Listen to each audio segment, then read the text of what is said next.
The world found out about Dead Man's Curve because on the 17th of October, 2023, it claimed its latest victims when a driver whose name, out of disgust, I will not repeat, who was doing over 100 miles per hour when he lost control, killing 4 young women, students at Pepperdine. Investigators say Bohm was driving at 104 miles per hour. Gascon claimed that Bohm was going at more than 100 miles an hour. Speeding at the speeds of 104 miles an hour.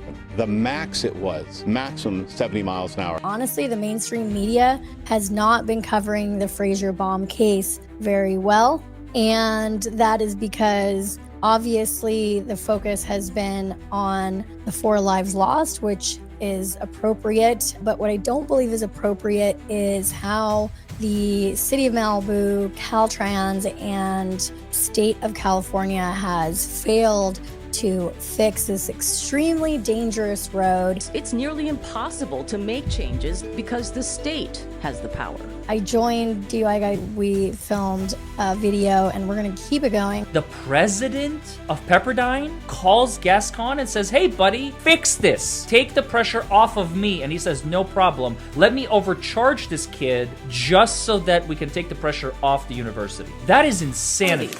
They put some no parking signs up, which took 4 years. How many people got killed while bureaucracy was walking its way through this? It's insanity. Let me tell you guys what happened in October of 2023. 4 girls are dead.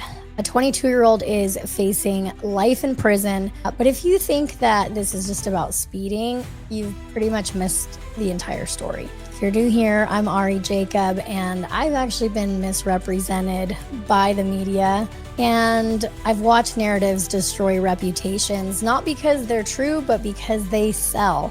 And when a headline goes viral, the facts go out the window. But this time, someone's life is at stake. And while we can't bring the 4 beautiful girls from Pepperdine back, we can demand real accountability, and not just from one driver. This is about a deadly road, okay?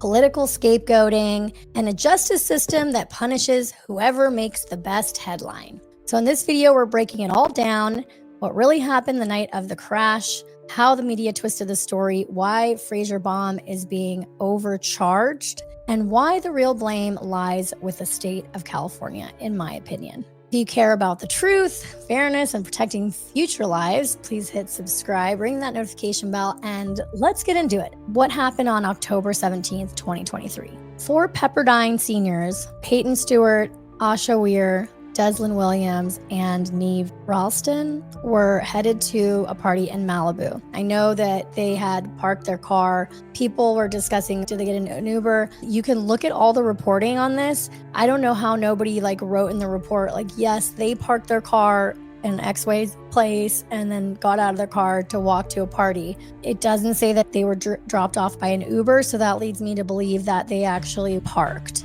So they parked, got out of the car, and they were walking to the party. And they were headed to a party in Malibu on Pacific Coast Highway near Duke's restaurant. And minutes later, they were dead. And a BMW driven by 22-year-old Fraser Bohm crashed into a row of parked cars. One of those cars slammed into a bunch of cars that one of those cars hit the girls. People were obviously extremely furious, and I get it. These are 4 beautiful young women, and their lives were stolen in an instant. Of course we're angry, and of course we want justice. But here's the thing about this. Just 6 days later, LA District Attorney George Gascon charged Fraser with 4 counts of second-degree. No real investigation, no time to actually review the evidence, which is alarming, right? Why wouldn't they want to do that? Because people were already fed up. Now, over 60 people have died on that very dangerous road. I don't know. Something tells me that they wanted to pitch a narrative so that people wouldn't blame them. But here's what the country doesn't know about PCH and how this all works. This highway has been deadly for years. There's no guardrails, not a lot of lighting, barely a shoulder, and locals call it Dead Man's Curve. And the state knows about this, okay? Caltrans has known about this. We're going to watch some of the videos of people, and what I found to be extremely disturbing was that one man who lost his daughter to a drunk driver on PCH. He said that he's been doing all this to rile people up so they can put some attention to get this thing fixed. This father was saying that at one point it took 4 years to get no parking signs approved and put up because he said it's a bunch of bureaucracy that's stalling all these changes. So first they have to get approved, the state has to fund the budgets, then the city has to approve them. I don't know what the chain of command is, but to me, it sounds like a big cluster. You know what? So 6 days to charge Fraser Bohm, who wasn't high, who wasn't drunk, who wasn't on his phone, with the worst kind of, really like the max, in 6 days without doing an investigation, but they can't even get a no parking put up. That pisses me off. The state knows about this, Caltrans knows about this, and there are plans, reports, funding, but barely any action. So while the media turned Fraser into the face of this tragedy, the real story is about a road, in my opinion, that's killed dozens of people. And that story has been buried until now. And now he's facing life in prison. But was this justice, or is this justice so far? Or was this a way to basically keep the heat off of the state? So that's why I want to research this, and I think it's important. All right, so I have some videos. What I wanted to show you guys was that I found a bunch of things. So number one was that the first attorney for Fraser Bohm was this guy, Michael Kraut, and now it's Action Jackson from the Karen Reed trial. But there was, and then also, I guess it's the DA or the former DA Gascon, who was like really pushing the narrative about how fast the Fraser was going and all that. But I wanted to show what Fraser's attorney said previously, or his previous attorney said. There's not a lot publicly available about this case is what the problem is. And this is not my fault. It's the mainstream media's fault. And the fact that they get fed something from the city of Malibu or the president of Pepperdine or whoever else, but they don't take the time to do their own reporting about anything. Let me pull up what this freeway looks like for you guys. All right. You see the lanes 1, 2, 3, and 4. So if you're driving south, like towards Santa Monica, you're in lanes 3 and 4. You're in lanes 3 and 4. If you are coming up, if you're going down PCH, you're going lanes 3 and 4. If you're going up PCH, you're going lanes 1 and 2. So at night, this is really scary because there's no median. You might feel like some of these cars are coming straight at you. So you have to be paying attention. Fraser, was his birthday the night before. He had gone out with his friends. He's 22. And so his friends are hanging back at the house and they want to get some tacos. And the taco place that they decided they wanted tacos from is all the way down in like Santa Monica, not in Malibu. So he goes down, picks up the tacos, and he's headed back. Fraser Bohm is headed back up. At the same time, for Alpha Phi's, by the way, I was an Alpha Phi, and I feel like really sad because the girls, their friends, are upset that I've been reporting this case and that they basically think I'm trying to just save face for a bad guy. And I just think it's important for the facts to come out. There's no point, like, if this tragedy is going to do anything, hopefully it will make it so that there's a bunch of pressure put on the state of California to actually do something, not make approvals, they are totally obfuscating responsibility in my opinion.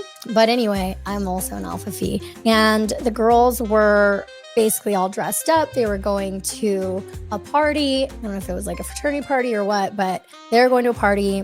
They park. I think it was like they're getting their car in the spot. They probably parked somewhere near that red zone next to lane or where it says number 1. I don't know if this is the exact area. Okay. But actually, I think I have an actual image of the Dead Man's Curve area. I guess this is the same thing. It's Dead Man's Curve right here.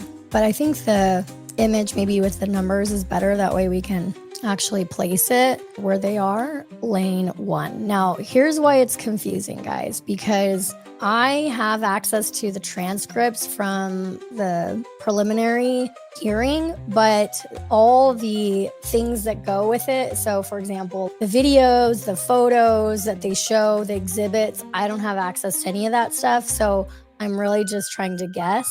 Fraser is going up PCH in lane 1, and there is another car. It's a white Honda, and the person driving it is a former Pepperdine employee. I think she worked in the cleaning staff. And she has another coworker with her, and they're in lane 2. Make sure you're following DUI Guy's channel, because I'm going to go over the actual transcripts with him. And that's where we'll get actual testimony from, her name is Erica Ortiz, I want to say. Let's see here. I think her name was Erica Ortiz. But anyway, the point is, she's driving, I believe, in lane 2. I don't want to get sued for defamation or libel because I don't know all the facts. But again, nobody's really done any reporting on this. So this is, if I get anything wrong, you guys can call me out. It's not done in like bad faith or anything like that.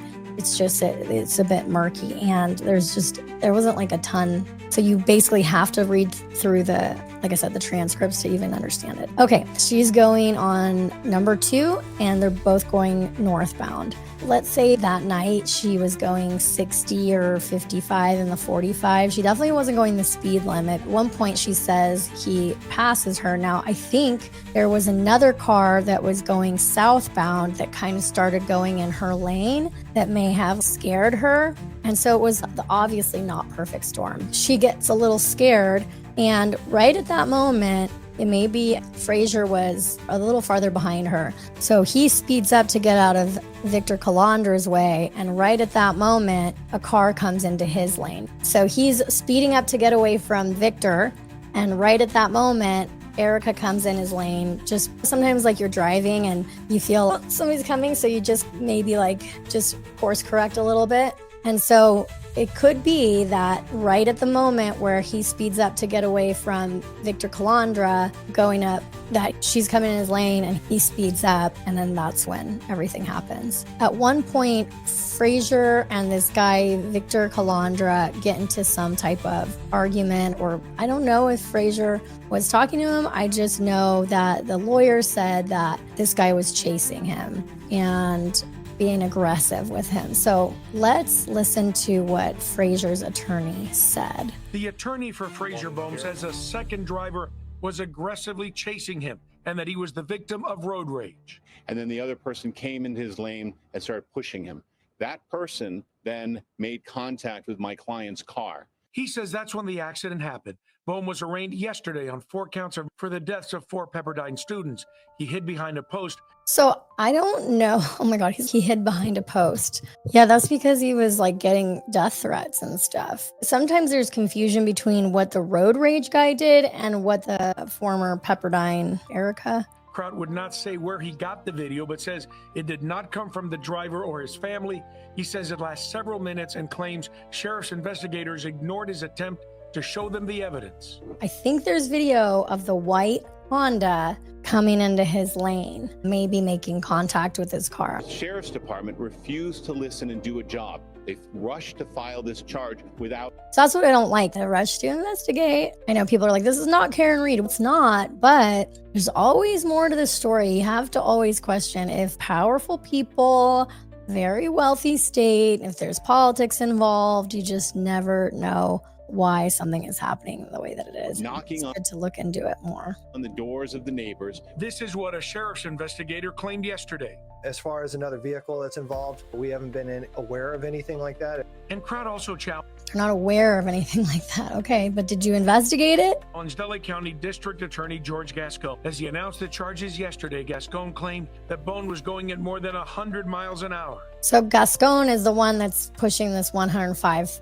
or 100, more than 100 miles an hour, which, by the way, we talked about this. If you've seen any of the stuff I was saying, is that when a car crashes and if it's airborne, the wheels spin. And I think in the transcripts, it even says that somebody said that they saw a wheel pop off. So if a wheel popped off, Where's the sensor that's calculating all this stuff? Like, I don't think that is a very reliable number. And by the way, how could he have gone from 45, or sorry, they said other people were going 55, and then just 2 seconds later he crashes? He wouldn't have been able to accelerate from, let's call it 55 or 65 to 104 in the amount of time. You get what I'm saying? Like, it's just, it wouldn't be possible. Allegedly speeding at the speeds of 104 miles an hour. The evidence clearly shows that didn't happen. The max it was, according to witness testimony, my client's statement, and the black box inside the BMW, was that maximum 70 miles an hour. Today was supposed to be a bail hearing, but the judge said it's been just 24 hours after the arraignment and he cannot make a rush determination for bail. He also said the victims' families should be notified. And the bail hearing has now been rescheduled for Monday morning. And here's one more that talks about the road rage guy and the claims. The defense attorney wants prosecutors to drop the charges, saying his client was speeding along Pacific Coast Highway because he was in danger, which is why he was going over 100 miles an hour. Now, the crash resulted in the deaths of young women, and since then, signs like... So you hear how they keep referring to going over 100 miles an hour, going over 100 miles an hour. The attorney didn't say that, so that's wrong. The attorney didn't say which is why he was going 100 miles an hour. No. So listen to how the media makes mistakes, because this is how they're fed stuff and they don't do their own reporting. Pacific Coast Highway because he was in danger, which is why he was going over 100 miles an hour. Now, as the crash resulted in the deaths of 4 young women and... So the lawyer never said he sped to 104 because to get out of the road rage guy. He never said that. Then signs like this, they've gone up advising drivers to slow down. Fraser Bohm came face to face with a judge in a Van Nuys courtroom Wednesday, entering a not guilty plea. We could not see him, only hear him. The 22-year-old is charged with 4 counts of murder and 4 counts of vehicular manslaughter in the deaths of 4 Pepperdine College seniors last week. Prosecutors say Bohm was behind the wheel, traveling 104 miles an hour in a 45 zone while on his phone texting. The investigation review. Prosecutors say this is why I don't think they did their job, because they have his phone. They have the records. He wasn't texting. So why are they putting this misinformation out there? It's unbelievable. He wasn't going 104 and he wasn't on his phone. And they know that because they have the dang phone. That the defendant knew his actions were dangerous to human life and deliberately acted with conscious disregard for human life. What conscious disregard do you guys have for not fixing PCH? Driver lost control and hit 3 parked cars, which struck the 4 women on... Okay, so he hit 3 parked cars, which hit the 4 women. That's what happened. But then again, it's the media that's saying it, so they've gotten like 10 things wrong here. So I don't know, but I think that part of it is true. Mike says they don't care, Ari, if they're wrong. They just stay silent until they have no option but to make a small statement. True. Listen, I like to try to get things right, but I don't do this for a living. I don't get paid by NKTLALA.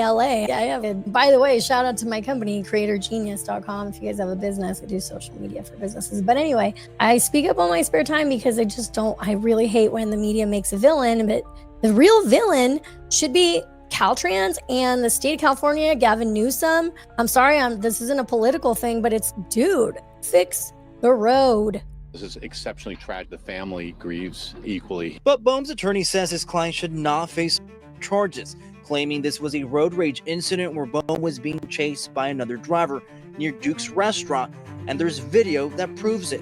There was a road rage incident that started at Duke's, that this person chased him and tried to push him off the side of the road, and when he accelerated to get away from him, that's when the accident occurred. The DA's office says so far there is no evidence to support the claim. Is this a justifiable defense, you think? There is the defense of necessity, but the burden is on the defendant to prove that the act, that the driving at 104 miles an hour. See, there they go again. Oh my gosh. Good grief. Was done in order to prevent significant bodily injury. This is where the defense probably is going to have a problem, is that the act did not create a more serious danger than avoiding this car chase.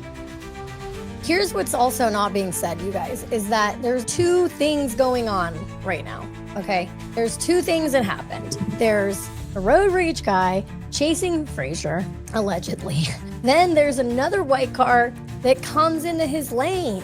All that for some good tacos. That sucks. It's so sad. Thank you guys for tuning in. I will see you all next time. And if you have questions, please put them in the comments. And don't forget to ring that notification bell, subscribe to my channel, follow me on Twitter, pretty much everywhere, Little Miss Jacob, and subscribe. See you guys next time. Ariadne and Jacob, thank you. Thank you so much, all of Tucker. us who've watched this with jaws open, and nobody has the stones to fight back, so thanks. Thanks for watching. I'm Ari Jacob, and apparently I've had a bone to pick with the mainstream media since I was 9 years old. Here's little Ari to take us out.